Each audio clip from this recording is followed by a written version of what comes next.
માણસ દુઃખી ક્યાં થાય છે? હોય એવા દેખાતા નથી, ન હોય એવા દેખાવાના પ્રયત્ન કરે છે, ત્યાં દુઃખી થાય. હોય એવા ને એવા આપણે રહીને તો વાંધો ન આવે. હા, હોય એવા આપણે દેખાવું નથી, ન હોય એવા દેખાવાના દંભ કરવા એટલે નડે છે. ભગવાન ક્યાં કોઈને દુઃખી કરે? હાથે ને હાથે આપણે દુઃખી થાય છે. ભગવાન કોઈ દિવસ કોઈને દુઃખી ન કરે.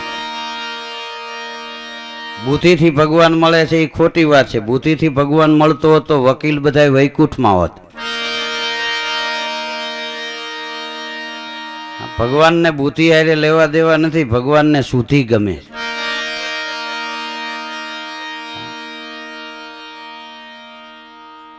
ભગવાનને તમારો ભાવ ગમે છે. પૂજા કેટલી કલાક કરી એ મહત્વનું નથી, ભાવ કેટલો હતો એ મહત્વની વાત છે. અહીંયા દૂર દૂરથી તમે પધાર્યા છો, અહીંયા શું આપ્યું એ મહત્વનું નથી, તમારો શું ભાવ છે, તમે શું ભાવ લઈને આવ્યા છો એની નોંધ ઓલિયો પુરુષ શામજી બાપુ લે, આપો ગીગો લે. ભાવની મજા છે.